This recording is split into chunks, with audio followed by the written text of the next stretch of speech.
Here come your Rockets!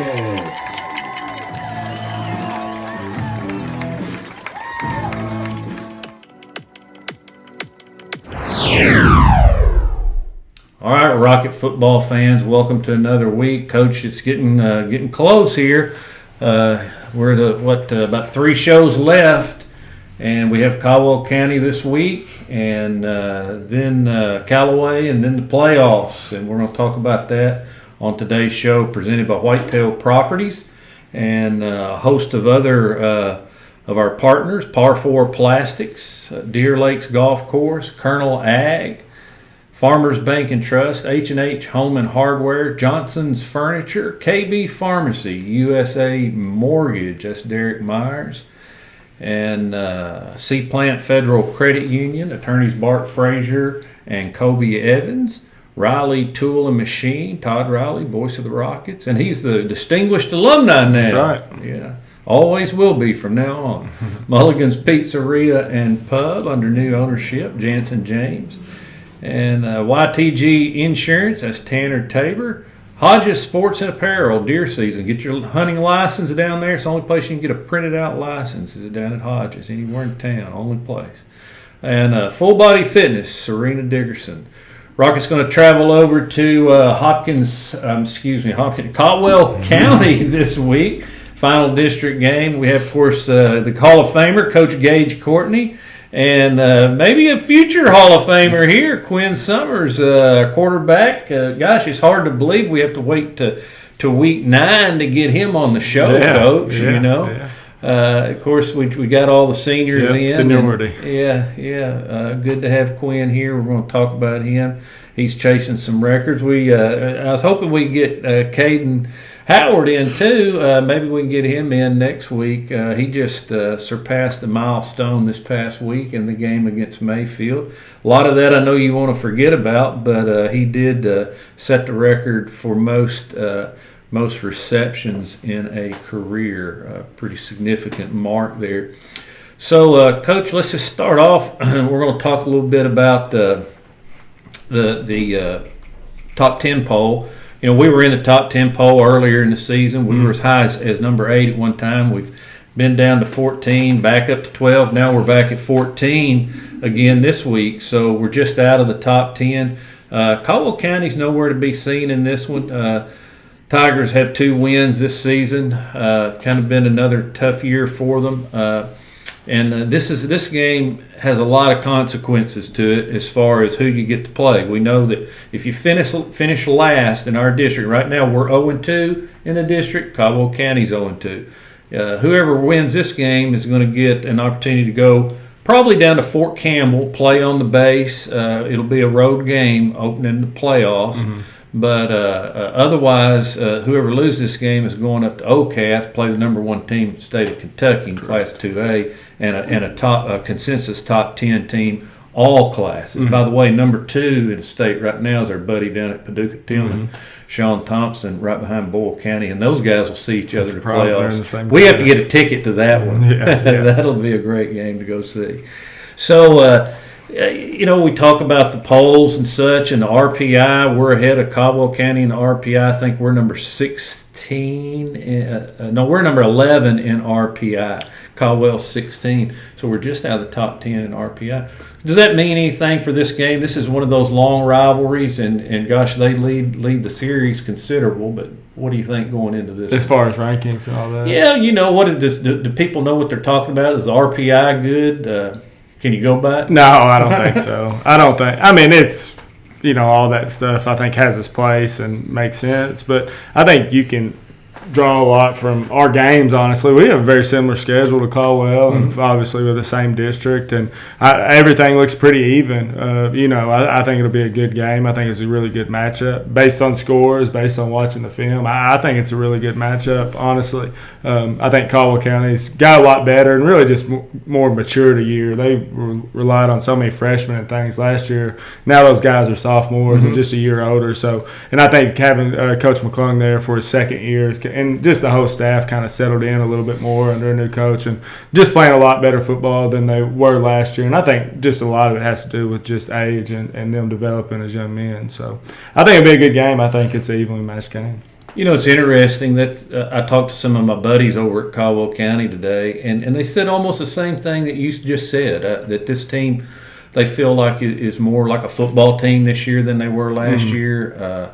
You know, they're moving the ball. They may not be putting up a lot of points, but they're moving the ball and they're getting some key stops when they need to. And played Murray really close. Yeah. I think one thing you say about them, every game they come out and move the ball to start the game and are in games early. Like Graves County, they're in that game until halftime. I think it's a 7-point game going in the half. Murray, they have them on the ropes. We played McCracken County much better than we played them. You know, made it a full game. Even Mayfield moved the ball on them a little bit, just weren't able to get in the end zone early. But they really do a good job coming out fast, and I've seen that. And I think it's a credit to their coaches, too. They really draw up stuff really good and have a good game plan going in. So I think that they've been playing really well. Just kind of like us, they have a really tough schedule. Yeah. We don't see a lot of wins. McClung, of course, is an old Graves County boy. Yeah, he played lineman down there, and he's been at Caldwell County now for 20-plus years, I think. Yeah, he's been on the staff there and been the head coach, like you say, this is his second year. You know, you mentioned something about the McCracken County game, and then, of course, Mayfield, the way they played those guys. Those two games, to me, we played at McCracken and then this past week against Mayfield, probably, you know, two good football teams for sure. And those good football teams make you look bad. But probably the two worst games we've played all year. Pretty rough games. It'd be hard to find two worse than those. Yeah. Really in a long time. Yeah, I mean, I don't know what happens sometimes. McCracken County really got away from us early. This game, at least we started for a second, and then really Mayfield's really good. I'll tell you that they're really good, and it can make you look really bad. But yeah, definitely, I would agree with you that those were our two worst games of the year. Yeah. And we won't talk much about last week's Mayfield game. We didn't have the show on Monday. You didn't have any players of the game, I guess. You know, I would mention, you know, Cameron had a good game, I thought. Did a lot of things right. Had some turnovers there. And then Caden, of course, broke the record. He caught some passes. And Quinn did a good job. Looked like Quinn, I don't know, maybe you can speak to this. It looked like you were pressing a little bit early in that game in Mayfield. Would that be accurate? Would you come in a little tight and just knew you had to do a lot? I would say so, but at the end of the day, you can't come out like that against teams. You just got to play loose. And I think coming out and getting that kickoff kind of caught me off guard a little bit. That's kind of my time to get mentally ready and stuff. And I was still here. You go, get on the field, and then right. And really should probably should have scored right there. Probably should have scored. We had definitely had some opportunities. Yeah, had some opportunities to score. And you know, if you punch that in, does it change that game?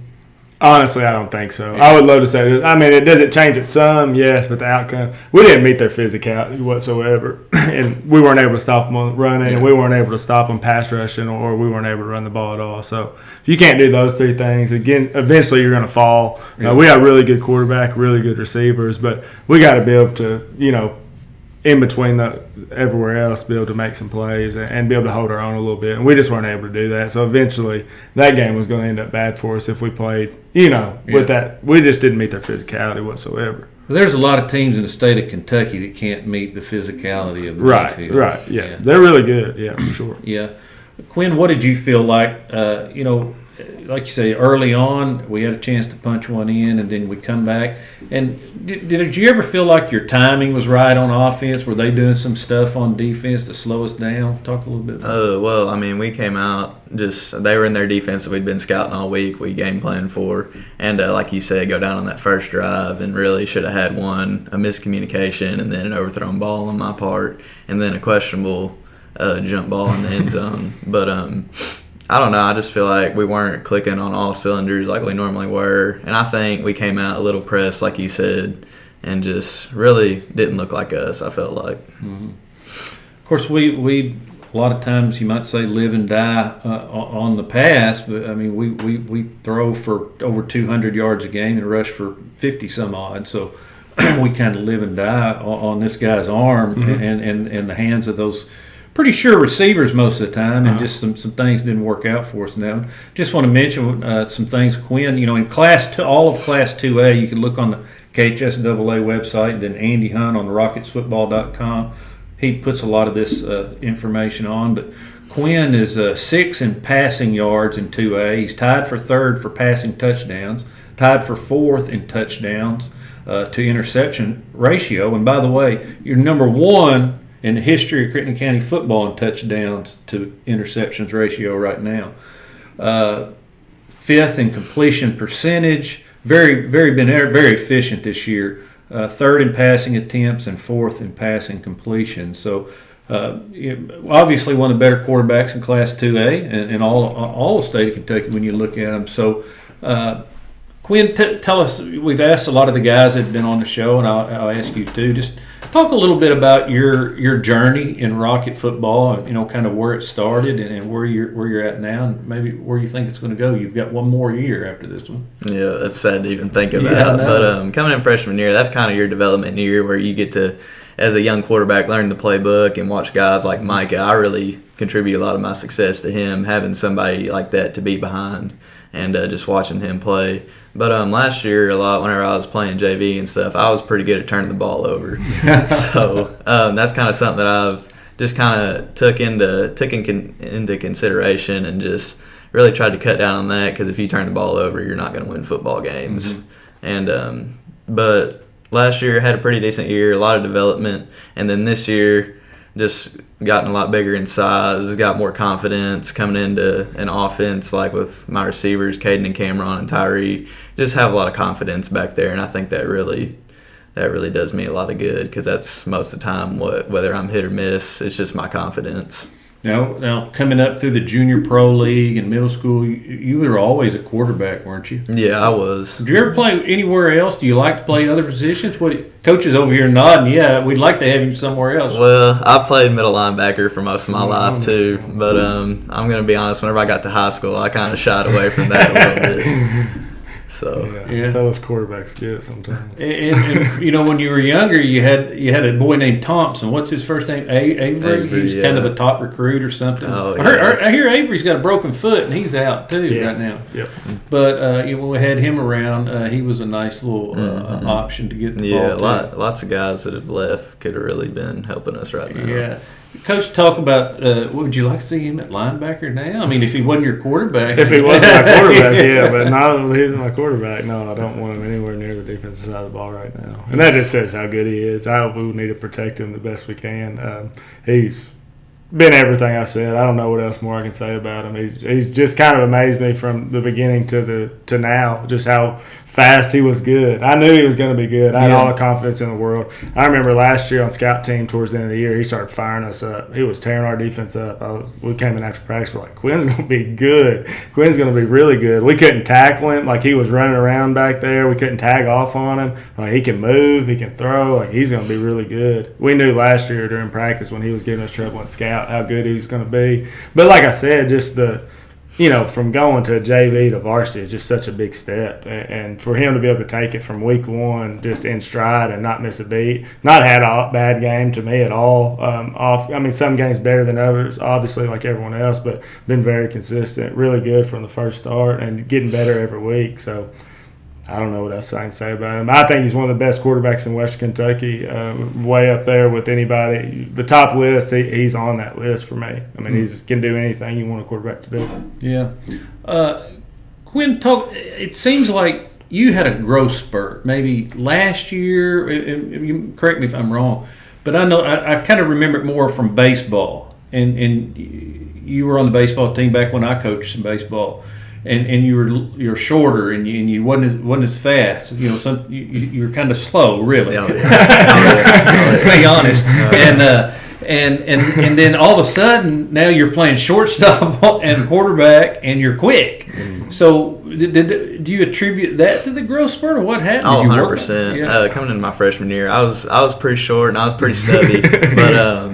I really can't remember. I think towards the end of my freshman year, really kind of this time, I started to take off a little bit. And then last year, it got kind of almost skinny, I'd say. Yeah. And then kind of got in the weight room a little bit in the off season and kind of built some muscle around it. Not too much, but just enough. Yeah. Yeah, what do you project yourself? I don't know. Do you have any aspirations to play at the next level? And would it be football or baseball? You're a pretty good baseball player. You were all region in baseball, weren't you? Yes, Yeah, sir. yeah. Well, that's just something that I consider heavily, and I really want to go like through the recruiting process and stuff just to see how that is. And I definitely want to see how far I can go with it. And if I do see something I like, then I would definitely consider it. So we don't have Caden here with you. I was kind of, again, hoping to have the two of you talk about how you all mesh and have come together as a tandem and unit. And of course, Cameron, too. It seems like those are the guys you're looking for a lot of times. I know you have some check downs and things, but talk a little bit about those guys and your other receivers and how, you've got a lot of confidence in them. You have to have a lot of confidence in them. What do you just throw the ball up and let them go get it, or they talk a little bit about it? Yeah, most of the time we have design plays, of course, and a lot of times to them. But just to have sure-handed guys out there like that, and I trust Caden. If I throw a bad ball on a go route or something, he's not going to let me get intercepted. And a lot of times I just try to put it to open grass where they can go make the play because they're just that athletic. And I don't want everybody to overlook looking at Cameron and Caden. Tyree, he's very good. Might not see him on the stat sheet a lot, but very good athlete. And Dakota Sosh, he's had some touchdown catches this year. He's a sleeper, man. Just those sneaky guys back there. It's good to have just whenever they kind of over-adjust to Caden or Cameron, have those guys under there. But Caden and Cameron definitely have loved throwing to those guys. And we'll have Caden back next year, and we're going to lose Cam. But you have some good receivers returning with Caden and Sosh for sure. Talk a little bit about, we're going to get to Caldwell County and talk about them. Talk about what you've seen. I know you're a guy that watches a lot of film. Your quarterbacks have to. Some of the guys that come in here, I don't think maybe they're quite as disciplined maybe. But what are you seeing on film? And without giving away any secrets, are there some things that you're seeing that you feel like your talents and your receivers you can exploit against Caldwell? Oh, for sure. I see that in every team, though. I think it's just all about how we come out and execute. But definitely feel confident coming into this week. Mm-hmm. So speaking of this week and kind of looking some more in depth at Caldwell County, the Tigers are come into this game. They're two wins, 6 losses. Their 2 wins have been against Hopkins Central and Christian County. They blew Christian County out. Bigger school, beat them 37-6. I think Christian's kind of been on a downward track the last few years, and they got on them. That's a pretty, that's somewhat of a rivalry game. They're county just south of them, and they really put it on them. Of course, they lost to Madisonville, lost to Union County, lost to Graves County, McCracken County. Mayfield beat them by a similar score as us, really 47-14, about the same points differential there. And then they lost to Murray High 35-18, but they were down 7-6 at the half, and really felt like they should have gone into the half ahead 6-0. They had kicked two field goals. Yeah. And then, of course, they've got us this week. They'll finish up week 10 against Trigg County, a team we'll see in Class 2A next year. I've had a lot of people just in the last few weeks start to ask about next year and the changes. So we're gonna lose Murray, and then we're gonna pick up Trigg, Fort Campbell, and Todd. And Caldwell. Yeah, Mayfield and us. Yeah, that's the 6. Yeah. So 6 teams.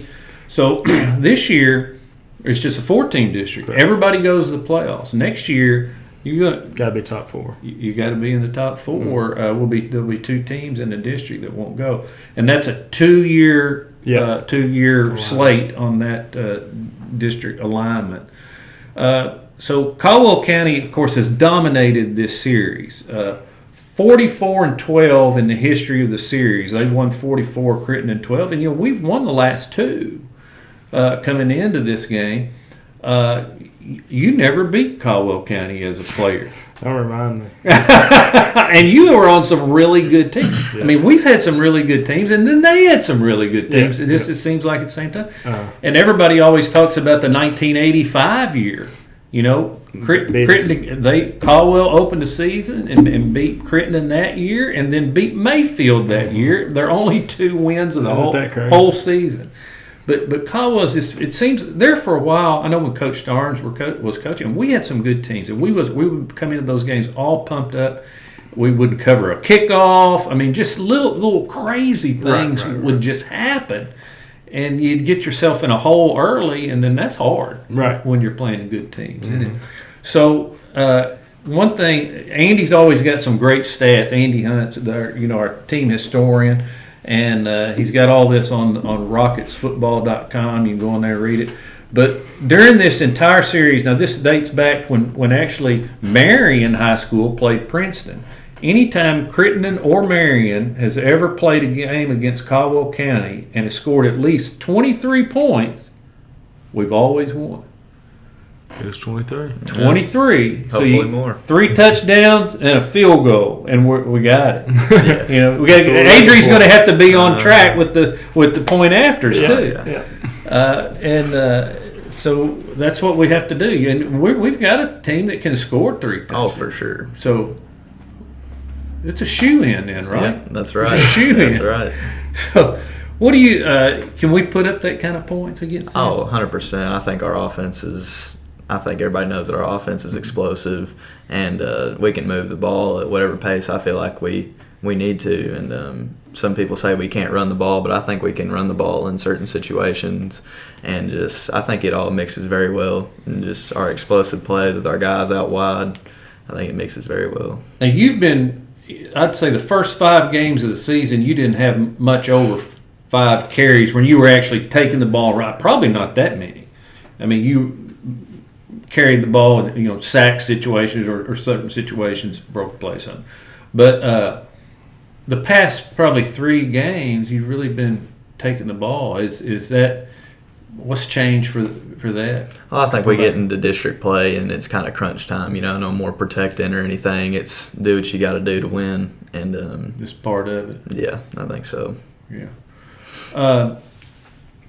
Coach, talk a little bit about what you've seen with Caldwell County. They got this little quarterback now. He's a sophomore. Mm-hmm. He's a lefty. Yep. Does that change how you try to defend him on that side of the line or anything? Talk a little bit about how you defend this guy. I don't think that being a lefty will come into play, but he's just a dual threat.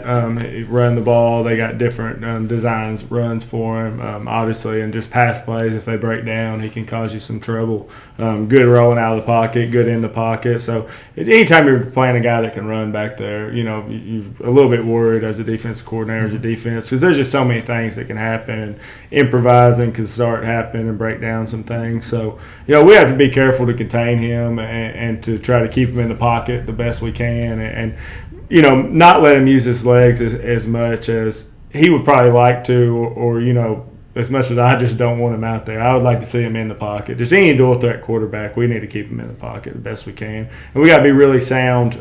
It's kind of like a different new age of running the option, some of the runs that they run, but the quarterback could get lost in some of their run plays, and you just got to be really careful that your eyes are where they're supposed to be and that you're doing your job. Mm-hmm.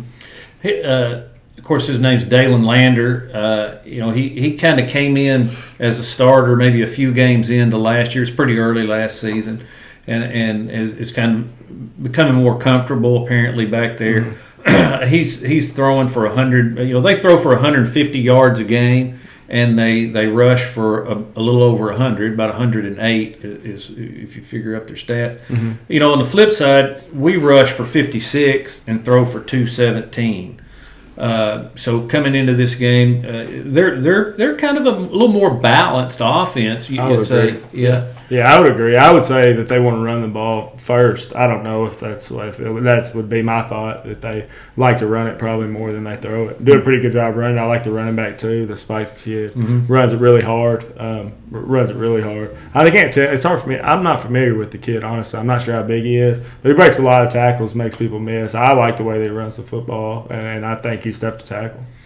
They had a Spikes. There was a really good basketball player 2 or 3 years ago, Jabrion, and I'm not sure if those guys are related. I'm not sure if they're brothers or not. But he's Spikes. Obviously, he's one of their top threats. But he's got 445 yards rushing this year. That's just 55 yards a game. where you look at the receivers, Gus Fox and Parker, Luke Parker. Of course, a lot of your guys know the Parkers. They know Ken because he's worked on a lot of knees. Yeah. He's a West Kentucky orthopedic guy, and also hosts the wiffle ball tournament, the Jake Hodge wiffle ball tournament over there. So, and Luke had been a quarterback, and they moved him out to receiver. And Fox has got 521 yards in reception this year, and Parker 357. So, and then they got another handful of guys. I mean, that can catch the ball too. Yeah, I like the Maddox kid too. He's number 2. Those 3 guys stand out. Fox is probably, to me, probably their overall best weapon. He's big, he's strong, he can catch the ball in space, he can take screens, and he's tough to tackle. And I think Parker's really good too. He's more of a true receiver, taller, longer, can go vertical, can run different routes. So I think they're both really good, and I really like the Maddox kid. He's more of a slot kid, a smaller kid. They'll put him in the backfield and hand it to him sometime. Get it to him quick. He can go vertical. All 3 of those guys really nice pieces for him. All right, we're going to take a quick break and visit with our partners, as well as take a look at, I think this is our last group of player introductions. So everything after this will be reruns. So we're going to visit with some of your Rockets and some of your Rocket supporters. We'll be back in just a minute.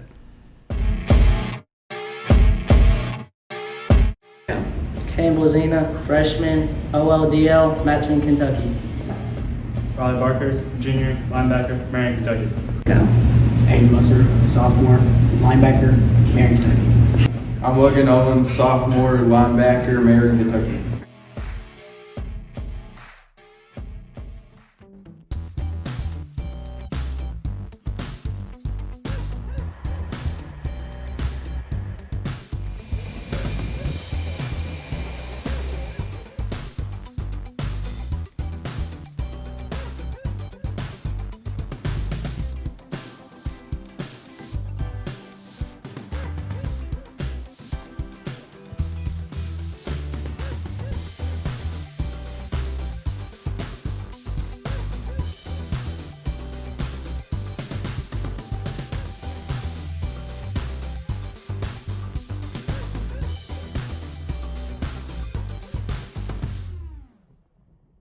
All right, we're back. We're going to close out the last segment of the show here. It's always good to have the quarterback on. And again, it'd be nice to get you in. Next year you'll be a senior. We get you in right off the bat. Yeah, that's right. Nobody pull rank on you next year. That's right. But that's kind of it's bittersweet. You might say, last chance. We see Connor Poindexter come in behind him. Talk a little bit about Connor. You were behind Micah, and you mentioned Micah, and you learned a lot from him. What are you doing to kind of mentor and bring Connor's game up so he'll be ready to take over? Well, I think a lot of it's just on him watching what's going on during team, because there's not a lot I can say. I mean, obviously I'll help him with the play calls and stuff, but just understanding footwork and your progressions and your people that you're reading each play. And a lot of it is just knowing your plays and looking at your play sheet before Friday and understanding our concepts and stuff like that. But I can really only hope to be as good as Micah, to be somebody behind like that. But I just try to be a good role model, be intense at practice, bring it to practice, because you practice how you play. Yeah. And if I'm not mistaken, Connor was 4 for 4 when he passing last week when he came in for the end of the game against Mayfield, and they look their number 2s could beat a lot of teams in the state of Kentucky for sure. So, Quinn, tell me this: who's your pick to click this week? Who other than yourself? You've got to obviously be clicking all the time for us to have a chance. Who do you think is somebody that, if they really click this week, we're going to win this football game? I couldn't really pick one person, but obviously it starts with our offensive line. They always, again, have to play well. Can't run anything if it's not for them, and I think they'll step up to the occasion for sure. Yeah. Coach Courtney, what's the 3 keys to success here? Because we want to win this game. We really want to avoid that second matchup again this season with Owensboro Catholic. We'll go down to, if we win this, we'll go, as we said, probably go down to Fort Campbell the way it's shaping up. Who or your three? What are your 3 points that you think for us the success recipe to succeed this week? First off, kind of like you were talking about how crazy stuff as always happens or bad things. We got to play with some emotion and not be emotional, like Coach Hodge used to always say. Mm-hmm. Make sure that this game doesn't get just crazy. It's just a football game. There's always a lot of rivalry and all that stuff in it, but making sure that we're coming out with clear heads and just executing and playing football, not getting mixed up in the rivalry or anything like that. I just think that's a recipe for just mishaps to happen and all that. I think a big X factor in their game is their kicking game. I think their kicker's extremely good. Kickoff and field goals, which is different when you can play a guy that can put it in from 40, 45. The decisions you have to make, and we can't be as much bend and break. It changes how do you want to kick off? Do you want to pooch it and give them the ball in the 40? Do you want to try to kick it deep? It's a really big factor in the game. And then the onside kicks, the things that we've had trouble with handling the onside kick. So we would be able to handle him when wherever he puts it. So I think something that doesn't get talked about or you think a whole lot about, I think their kicker is a really big factor in the game and how we can handle him and try to keep him off the field, kicking long field goals or getting pressure in there and then being able to handle him on kickoff at wherever he puts the ball. And then the third thing I think is just turnovers. I think the turnover battle offensively, we need to take care of the ball, and defensively, we need to take a couple away. So those would probably be the 3 things. Handle our emotions, the kicking game, and then turn the football. Slow the game down in your mind. Yeah, The way I always phrase. So, we won the turnover ratio last week, and then it's usually not how it works. No, it's not. It's not. So a couple of things. Tickets. Go fan. Go fan. Normal like here, I believe. There's a card reader at the thing, or you could do it before. And another thing I want to mention is it looks like a new feature Andy has added to the statistics is the hot dog wars. Are you aware of the hot dog wars? I didn't know we had it on the statistics now, but yeah, Nate's brings me up to gang. So Fulton County, I believe, is the state champions, so I know it. Yeah, well, is that right? Or I don't want to give any secrets away. I want everybody to go to rocketsfootball.com and go through this week's statistics, the Caldwell County game, and get to the end and see what Andy has come up with a formula for compiling who has the best hot dogs at their concession stands. Of course, all of his intel's coming from your crew, some of your cast and crew, the video crew.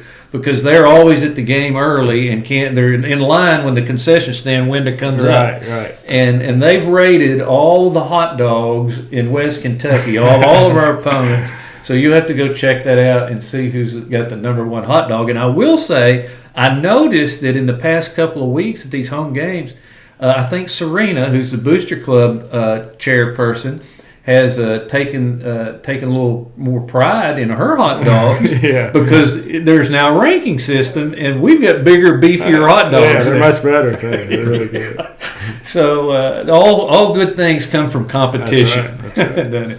Quinn, thanks for coming on. Enjoyed talking to you, and always great to have Coach Courtney in here. We're going to go over to Caldwell County and play, as Jeremy Wheeler always says, the school down the road. And always a rivalry game, and always something crazy happens, and we've got to avoid that, just like Coach Courtney says. But we're going to go down and face the Tigers, and a lot on the line this week. So let's take as many as we can down Highway 91 and fill up that stadium this week and really support your Rockets in this game.